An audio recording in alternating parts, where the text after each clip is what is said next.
A serial killer, as we define it in the FBI, is 3 or more victims over a period of time.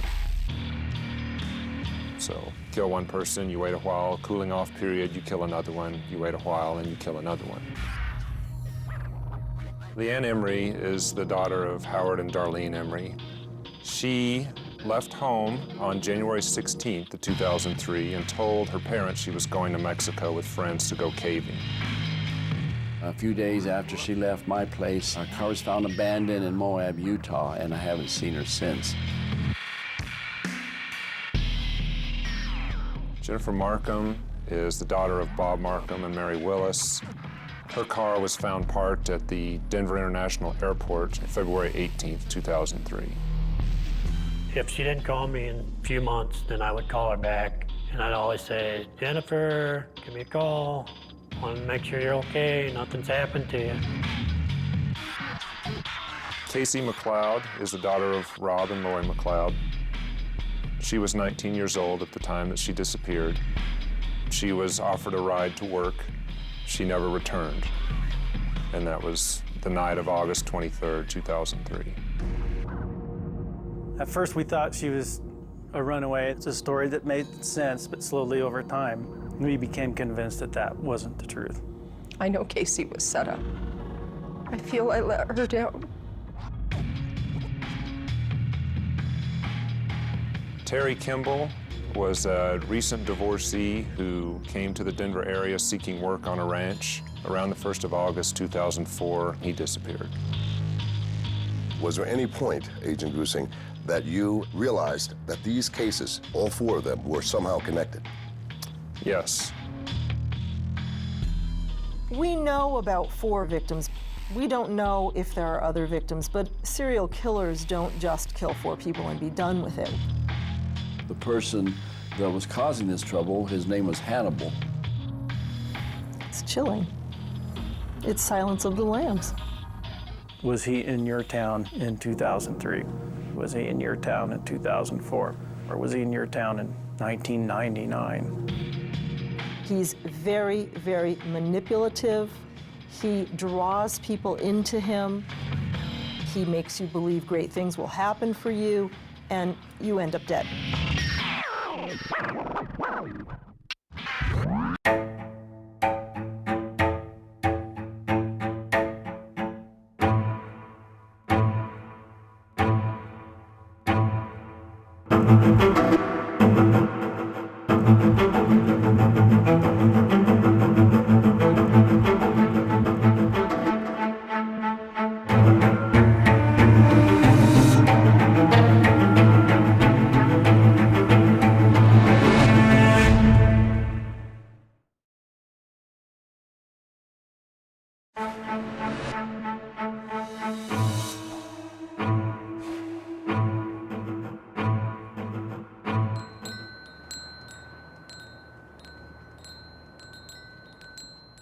That's, for some reason, one of my all-time favorite pictures ever, because it looks like she's just sitting there visiting with you.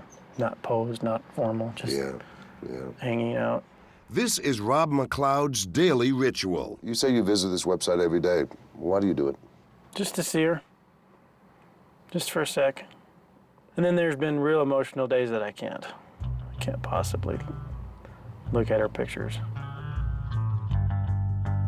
Rob's daughter, 19-year-old Casey McLeod, vanished in August 2003. Tell us about her personality. Bright and bubbly and fun. She was a very happy, easy to get along with, wanting to please type of kid.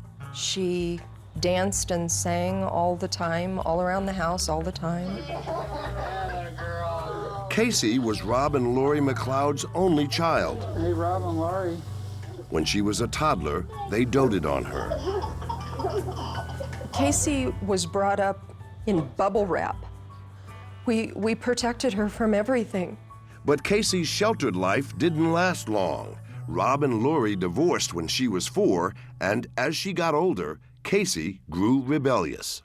She was butting heads with her mom and started smoking and started engaging in behavior in high school that her mom didn't approve of, and it packed her up and moved her down to her aunt's in Arizona. Phoenix was Casey's new home, and that's where she met best friend Tabitha Morton. We were both turning 16, I believe, when I met her. We were so close, literally, that we were practically attached at the hip because we worked together, we were going to school together, and we spent so much of our personal time together. But after high school, Tabitha says Casey fell in with the wrong crowd. There was a girl that decided to move in with her. This girl was heavy into drugs, and she was bringing lots of people, you know, who were using drugs to the house quite often. Casey kind of fell into that. When I noticed that something was wrong, I called her aunt and I said, I think that Casey's in some trouble. So she was sent back to Colorado in late 2001. It didn't change our friendship. I think it actually made it stronger because she knew I was really looking out for her. She had a few months of drug use, but that's not who she was. As Casey settled back into her old surroundings, a new man entered her mother's life, Scott Kimball. He was great, and he was very charming and funny and smart. Now living with Scott and Lori, Casey seemed to be getting herself back on track with new friends and a new job. But then came a shocking disappointment. Scott found drugs in the house. And when I confronted Casey, she swore to me that they weren't hers. She begged me to get a drug test, and I didn't believe her. When Lori threatened to turn her in to the cops, Casey took off down the road on her bicycle. What did you think happened to Casey? I thought she took off because I didn't believe her. I worried sick about her. I drove around looking for her. At first, Rob was angry. Casey had run away before. I was worried about her, but not to the point of that I thought any foul play happened. I figured she was over, found a friend, and was crashing over at their place. She'd call or eventually just show up like she had before. But 2 days later, when Casey failed to show up for her shift at a sandwich shop, Lori became frantic. I went to the police, and they told me that it was not my right to find her. Casey was over 18. She was not a runaway. She simply left. You didn't file a missing persons report? The police won't allow that. There had to be blood evidence of foul play in order to file a missing persons report. But at least Lori had the support of Scott Kimball, who had important law enforcement contacts. He worked for the FBI. He helped catch bad guys. So when she disappeared, did you talk to Scott? Yes. What did Scott say? With his connections with the FBI, we'll find her.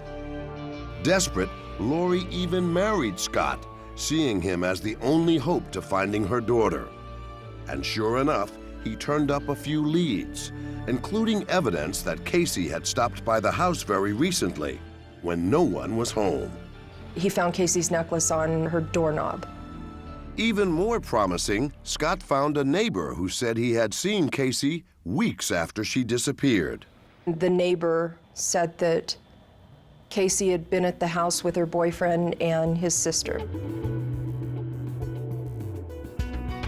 Back in Phoenix, Tabitha Morton was also looking frantically for her friend. I called everybody that we knew. I set up a MySpace page for her, contacted people from high school, passed out flyers.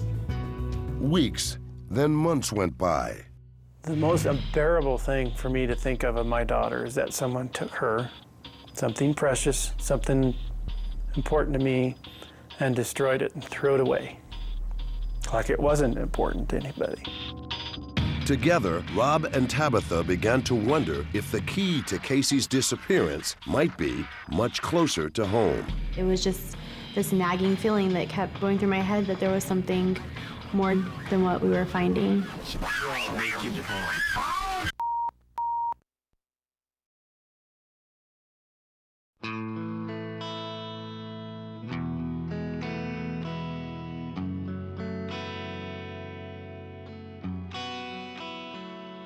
Over the course of time, you're wondering, where is she? You know, is she hurt? Is she hungry? These thoughts tormented Rob McLeod from the time his daughter Casey vanished in August 2003. But what Rob didn't know was that another Colorado father was asking those very same questions. You wonder, where is she? Has she been kidnapped? You wonder what in the world has happened to her. 7 months before Casey McLeod disappeared, Howard Emery's 24-year-old daughter, Leanne, had also mysteriously vanished. So Howard, tell me about this picture of Leanne. She was about 14 years old. As you can see, she also loved the outdoors.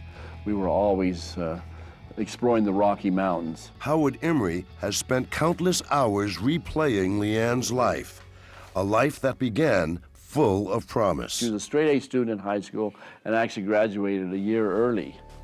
But Leanne's life soon spiraled downwards. Her mother's severe health problems kept Leanne from finishing college. She lost her job as a veterinarian's assistant, and she landed in an abusive marriage. I think that was almost kind of the turning point. I think she had a real feeling that she really wasn't worth much, that she couldn't do much. In 2002, Leanne left her husband, but her father was still concerned because she began a relationship with a prisoner named Stephen Holly. On January 16, 2003, Leanne's car with its unique license plate pulled out of the driveway. The dog she loved the most was Dalmatians. On her car, she had a license plate that said Dal Gal. Leanne said she was heading for a caving trip in Mexico with friends.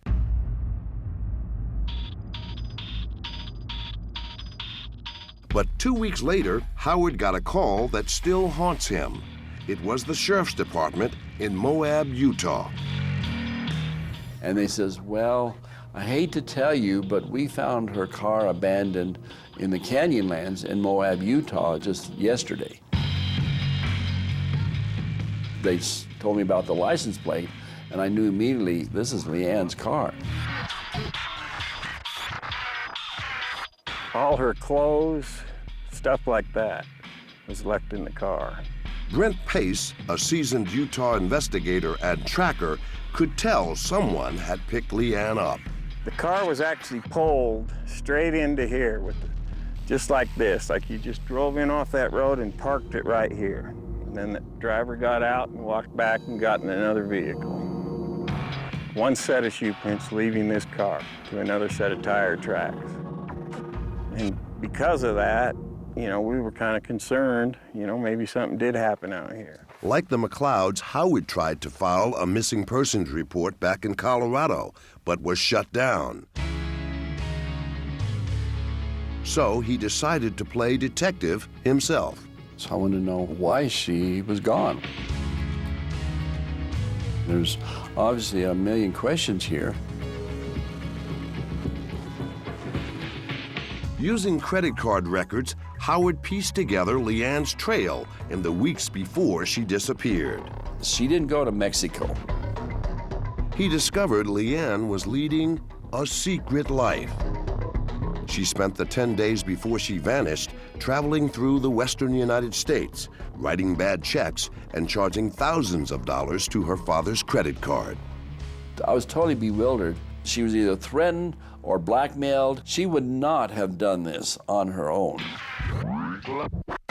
And it seemed Howard was right. He came across several emails Leanne had sent a cousin just days before she left.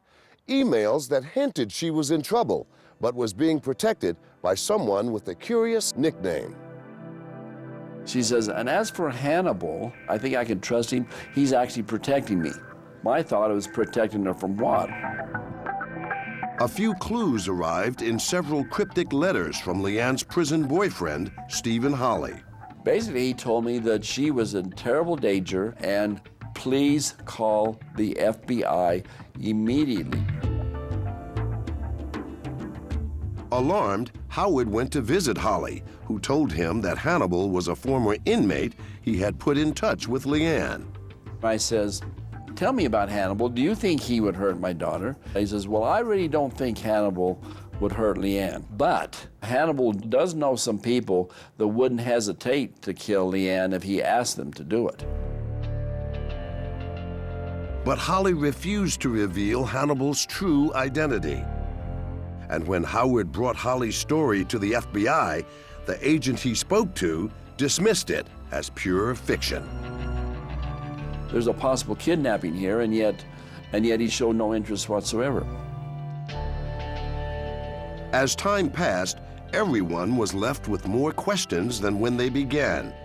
Even Brent Pace, who kept up the search.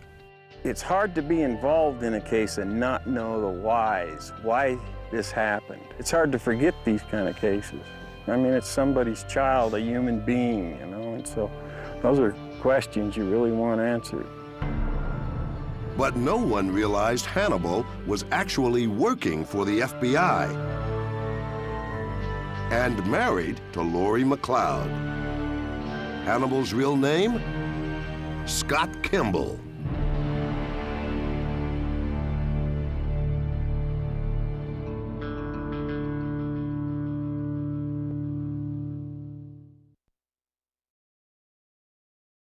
Silverado with leaf stand over the outside.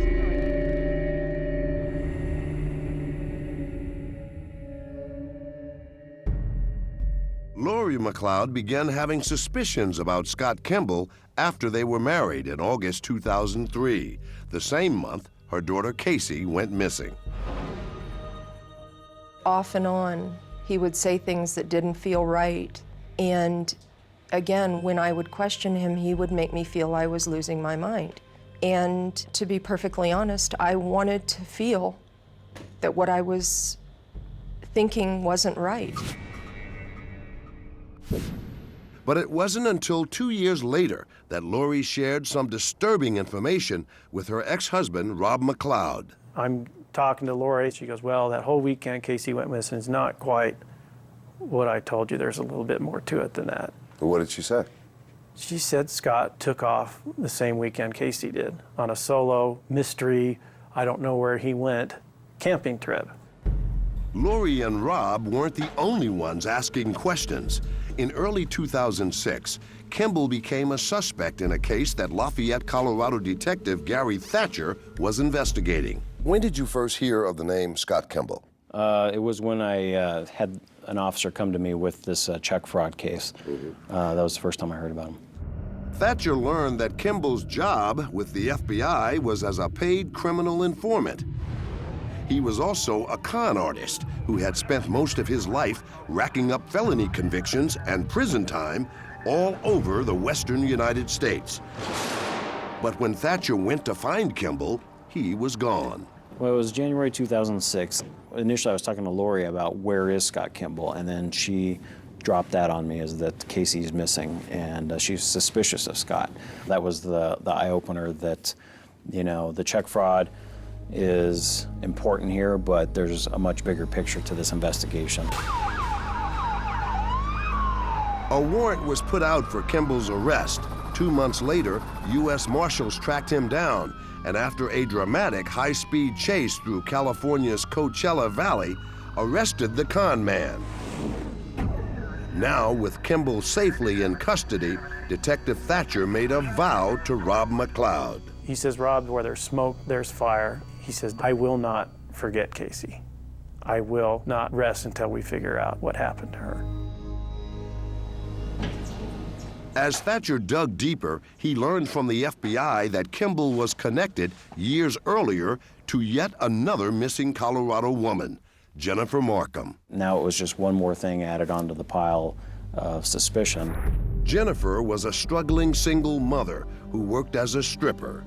On February 17, 2003, she visited her boyfriend, drug dealer Steve Ennis, in prison. Shortly after that visit, she vanished.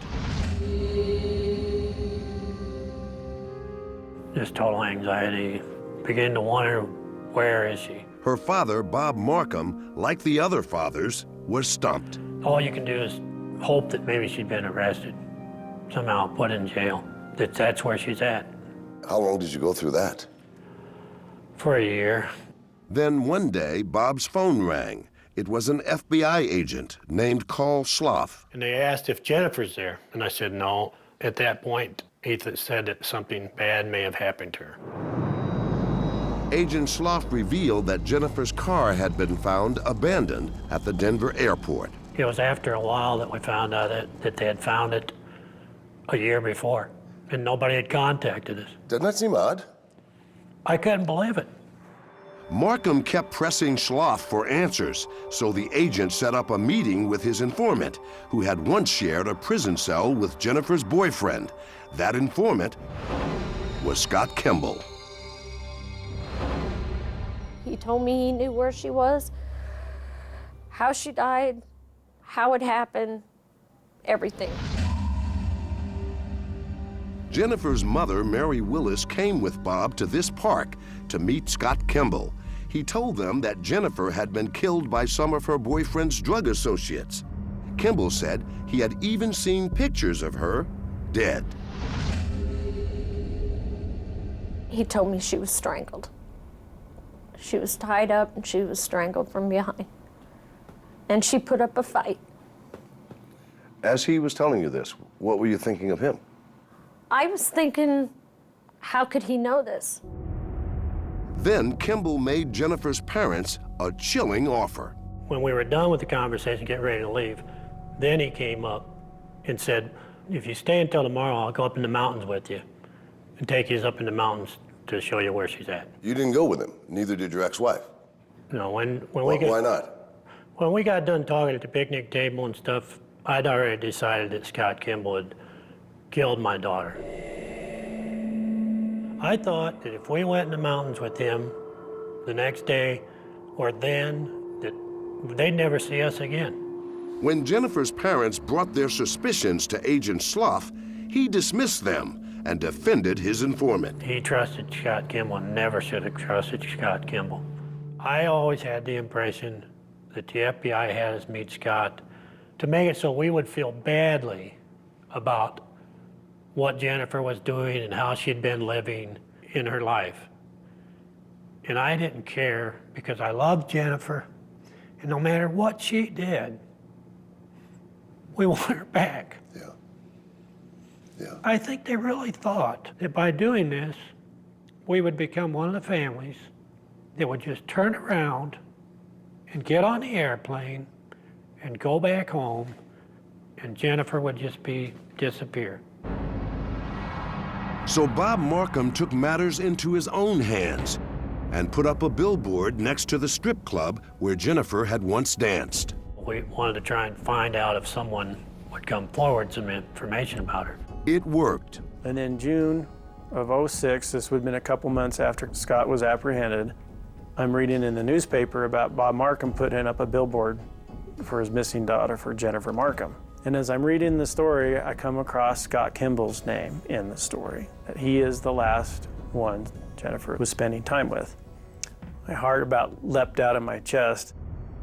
When Rob called, he said, we have something in common. He said, my daughter disappeared and my ex-wife is married to Scott Kimball. Hungry for more information, Bob went to see Lori McLeod. And then I asked Lori, is there anyone else that you could think of that you've been around you and Scott, that you haven't ever seen again? And it was just like a light bulb went off in her head. She sat back in a chair and then she goes, oh my God. She says, Uncle Terry came and lived with us for a couple weeks. And then he left and we've never seen him again. Scott Kimball's Uncle Terry Kimball had vanished from their home in 2004. I immediately knew that I finally had something to go to the FBI with. So together, Bob Markham and Rob McLeod, two fathers with missing daughters, marched into the FBI's Denver office and revealed their suspicions about Scott Kimball to the new supervisor. The final thing we told them is, you guys have a choice. You could be the hero or the zero. Either look into it or you can be the zero and you can ignore us. I think they took it as, wow, maybe there is something here. We better look into it.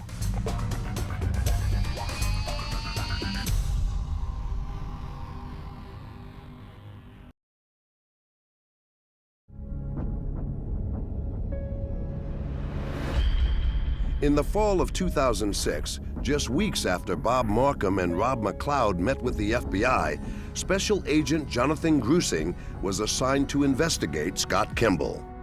If you had to pick one thing that drives Scott Kimball, what is it? Greed, most likely. And not only greed for money, but he craves attention and he craves power as well. Joining Agent Grusing on the case was Detective Gary Thatcher, already a year into his own investigation of Kimball. Together, they embarked on the most complex cat and mouse game of their careers as they began to interview Kimball, who was still in jail pending fraud charges. You know, he's very good with coming up with stories, and so when you're sitting there listening to him, you're thinking, how do I prove this? How do I disprove it? How do I, substantiate this with facts? One of Kimball's stories was that his Uncle Terry, now missing for 2 years, had won the Ohio lottery and moved to Mexico with a stripper. The Ohio State Lottery never paid out to Terry Kimball. He was never a winner. The investigators suspected Terry was murdered when Kimball discovered he had come into some money from a divorce. Terry was carrying around thousands and thousands of dollars in a briefcase he wouldn't let go of. For me, that's enough motive for him to kill Terry. Next, Grusing and Thatcher focused on Jennifer Markham.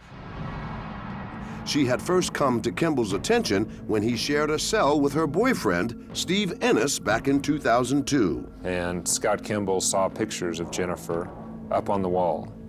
And she was a very attractive woman, and he made such comments to Steve that he could find her a good job when he got out of prison. What was his real motive? His real motive was to have Jennifer for himself. The con man also wanted to get out of prison, and he had a plan.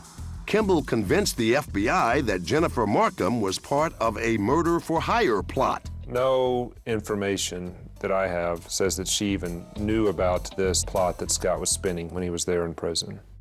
But the FBI bought Kimball's story at the time. And when he was released in December 2002, he went to work as an informant in the phony case. 2 months later, Jennifer vanished. But while Grusing was trying to figure out what actually happened to Jennifer, he got an unexpected lead. So I interviewed Steve Ennis about Jennifer's disappearance, and at the end of the interview, when we were about to wrap up, he said, oh, and one other thing. There was another guy down here in the prison that had a girlfriend disappear that Scott might have had something to do with. That inmate was Stephen Holley, Leanne Emery's boyfriend. I spoke with Mr. Emery and said, I'm doing an investigation. I'm trying to speak with Leanne Emery. And he said, we haven't seen Leanne since 2003. And when you heard those words, what thoughts went through your It did mind? send a chill down my spine because I knew then that this was going to be another victim of Scott Kimball. Investigators felt they could prove that when they found Leanne's picture, her hair dyed brown, on Kimball's laptop. Boulder County prosecutor Amy Akubo. Oh my God, the last person that Casey was known to be with was Scott Kimball. Oh my God, the last person that Jennifer Markham was known to be with was Scott Kimball. Oh my God, Leanne Emery was the last person that Scott Kimball was with. And so, bit by bit, piece by piece, it became apparent just how dangerous he was. But there were still no bodies, and the con man was admitting to nothing. Investigators kept pushing, and finally, in April 2008, Kimball dropped a hint. He said in this meeting that there was a girl who died of a drug overdose that was on national forest land. Grusing had a receipt showing Kimball was in Walden, Colorado, near a national forest that same weekend Casey McLeod went missing. He called the Forest Service. I asked if they had any missing people up there. I ended up speaking with basically the phone receptionist, and she said, no, but a skull was found up here last winter, so maybe you can check on that. A hunter had stumbled across the skull. Grusing ordered a DNA test on the remains, and they proved to be Casey McLeod's. Finally, the Scott Kimball case was an official homicide investigation. And he went to great lengths to conceal these bodies, and I believe he thought no one would ever find them. After 4 long years, Rob McLeod finally had an answer to his prayers. One way or another, she's coming home. She's not lost anymore.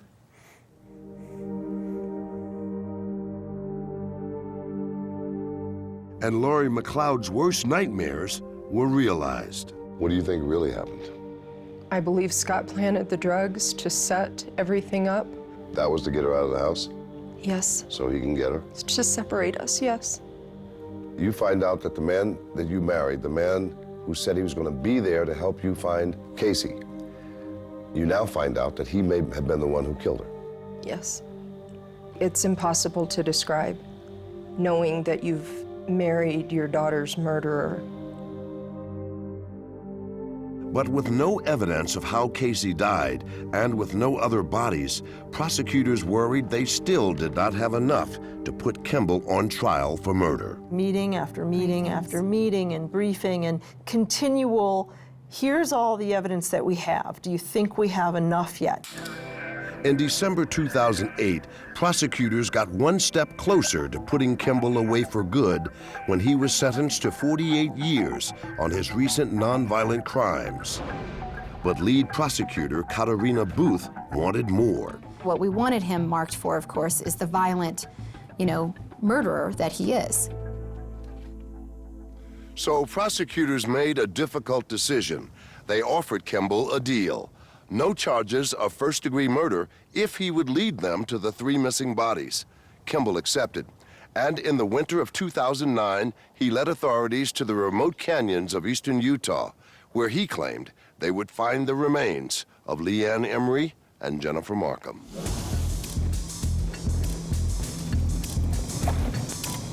Every day he was full of energy, and he gave us to-do lists. Did you do this? Did you get satellite imagery? Did you get a plane to fly me over? Kimball spent days leading the FBI and the Grant County Sheriff's Department on a fruitless search for Leanne. But then Agent Grusing spotted something. This is it, right in here. Right in here? Yep. What exactly did you see down there? Some bones where the big boulder is. And then there was a rock to the left. Lifted up the rock, and it was a hair clip with hair. By that time, I knew it was her.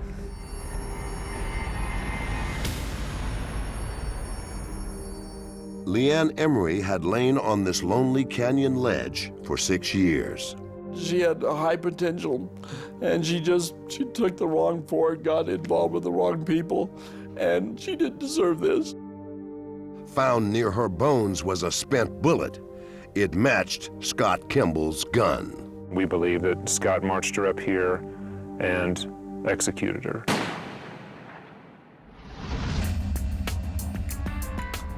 Why do you suppose Scott Kimball murdered Leanne? Leanne had been dragged into laundering money for Scott, so I believe that Leanne had served her purpose and that he was done with her, and that's why he took her up here and killed her.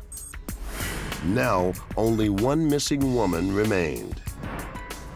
But is this suspected serial killer finally ready to reveal what happened to Jennifer Markham? Do you know where her remains are? I believe I do.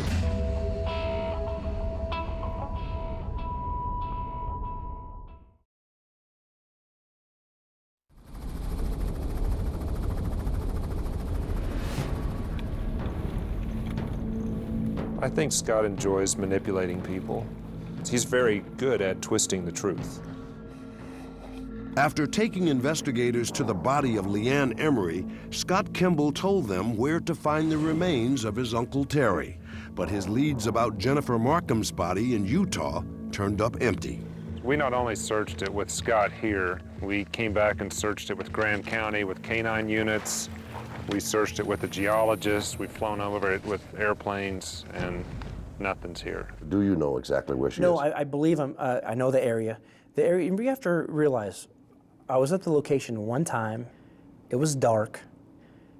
I was there once. Scott Kimball insists he's trying to help find Jennifer.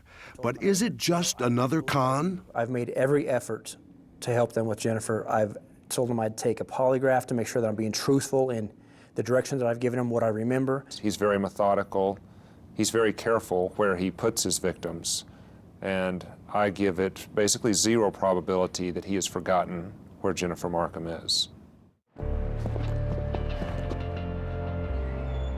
Nevertheless, in October 2009, the families of Scott Kimball's victims gather in court.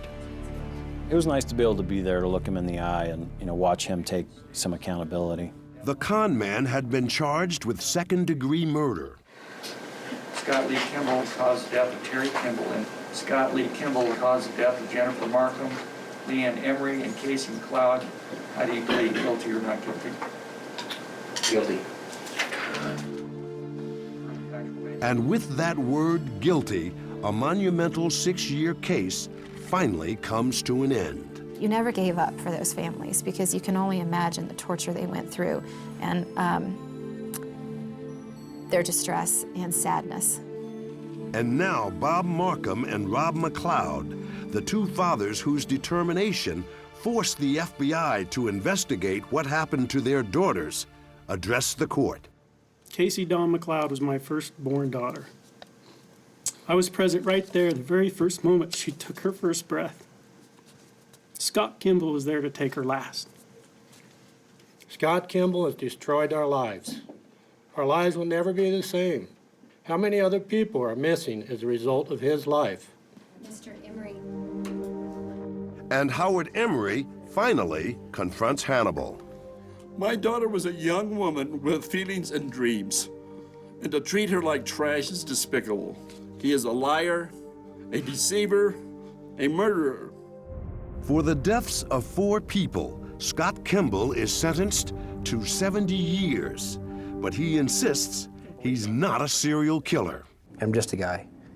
People could call me cold-blooded, cold-hearted, but you'll find dozens of people that will say just the opposite. He'll give you the shirt off his back. He freely admits only to the murder of his own uncle and speaks in riddles about the 3 young women. I did kill Terry Kimball. I did. And for the other 3, I was a mechanism. I was part of the mechanics.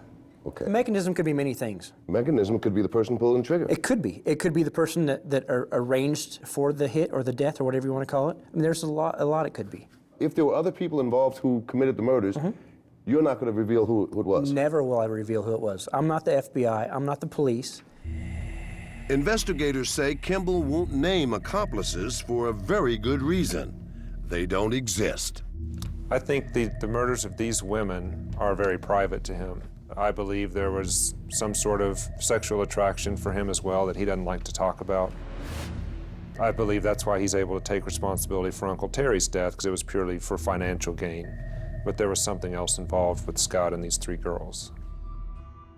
Whatever darkness fueled Scott Kimball's murderous rampage, the victims' families are grateful the FBI finally helped unmask the killer.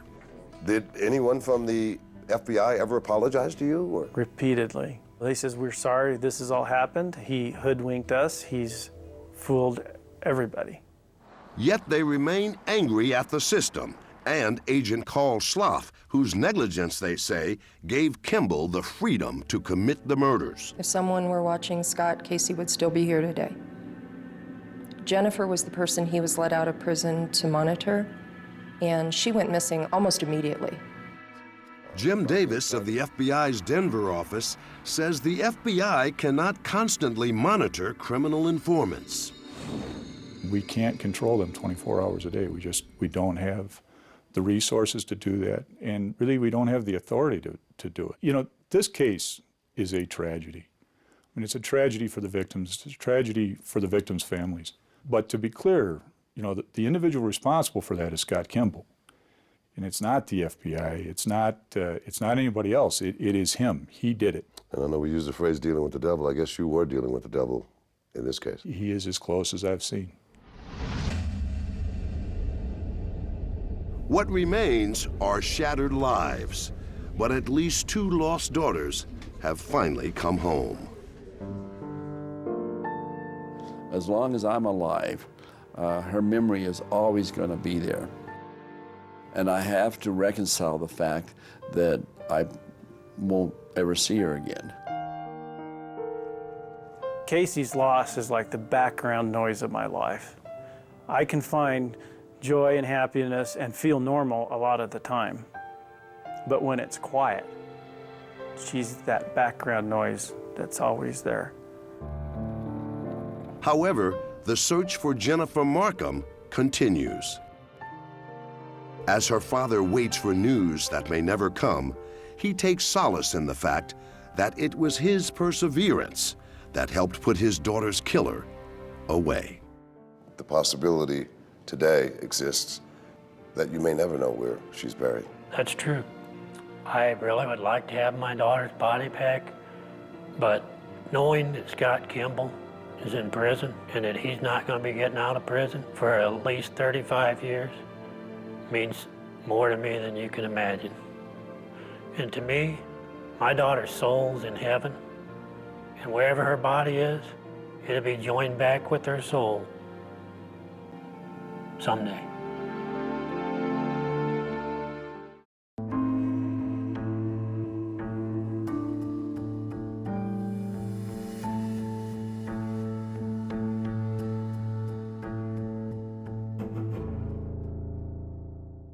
CBS Next. 48 Hours brings you back-to-back episodes all summer long. This week, serial killings. He went to great lengths to conceal these bodies. They just want answers. 48 Hours Crime Time double feature, next on CBS and streaming on Paramount+.